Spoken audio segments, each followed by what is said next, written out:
باقی دیکھیں یہ جب یہ علی سکپارہ کا واقعہ ہوا نا, کیٹو کی پہاڑی پہ چڑھنے کی کوشش کی اور جان سے ہاتھ دھو بیٹھے, تو ان کے بیٹے نے کا بیان آیا تھا کہ میں اپنے والد کے مشن کو پورا کروں گا, میں کیٹو کی پہاڑی سردیوں میں عبور کروں گا.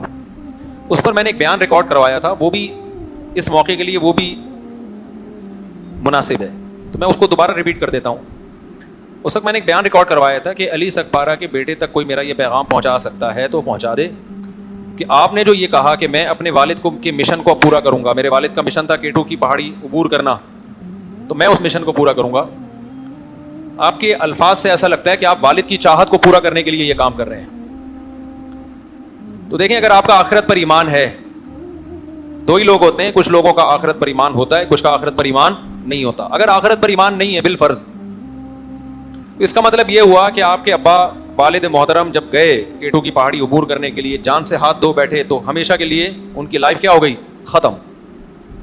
اب آپ اپنی جان کو خطرے میں ڈال کے وہ کام کریں نہ کریں, آپ کے والد کی صحت پہ اس سے کوئی فرق نہیں پڑتا. ان کو پتہ ہی نہیں, کیونکہ جو ایتھیس لوگ ہیں, جو مذہب کو نہیں مانتے, وہ کیا کہتے ہیں, انسان کچرا ہے, کچھ دن کے لیے اس کو حیات ملتی ہے ڈارون کے نظریے کے نتیجے میں, اور اس کے بعد وہ دوبارہ کیا ہو جاتا ہے, کچرا ہو جاتا ہے, تو ختم. اب آپ کہ ابا کو تو اس سے کوئی فائدہ ہونے والا, ان کو پتہ بھی نہیں چلے گا کہ آپ نے یہ کام کیا ہے. تو ایسا کام کیوں کر رہے ہو جس سے آپ کے ابا کو نہ کوئی خوشی ہو رہی ہے نہ کوئی غم ہو رہا ہے.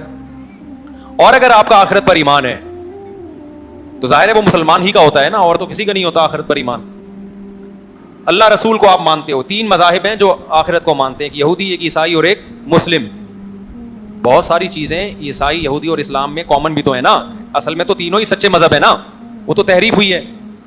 لیکن ہم اس بات کے پر ایمان رکھتے ہیں کہ موسیٰ علیہ السلام بھی سچے نبی تھے, عیسیٰ ابن مریم بھی سچے نبی تھے, اور محمد صلی اللہ علیہ وسلم بھی سچے نبی. تینوں کی فالوورز جو حقیقی معنی میں فالو کریں گے وہ جنتی ہیں, حقیقی معنی میں جو فالو کرے گا ان کو.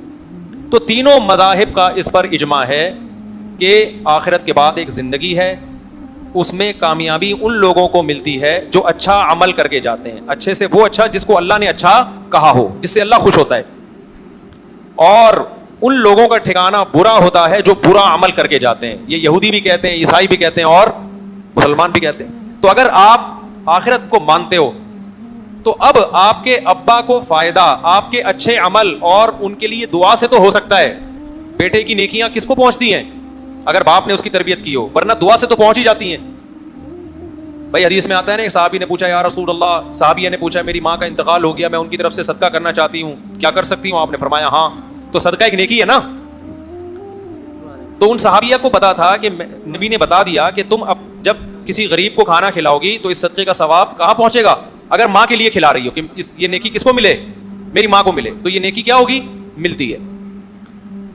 کسی صحابی نے ایسا نہیں نبی سے پوچھا کہ یا رسول اللہ میرے والد کا انتقال ہو گیا, اگر میں فلاں پہاڑی پہ چڑھ جاؤں اور ایک ریکارڈ قائم کر لوں تو کیا میرے والد کو اس سے فائدہ ہوگا؟ کسی صحابی نے ایسا سوال بولو نہیں پوچھا, کیونکہ صحابہ یہ بات جانتے تھے کہ یہ اچھا سوال نہیں ہوگا, نبی کو اس پہ غصہ بھی آ سکتا ہے, غضب بھی آ سکتا ہے, ایک فضول سوال ہوگا, کیونکہ اللہ کو اس سے کیا پہاڑ پہ چڑھیں یا پہاڑ سے اتریں.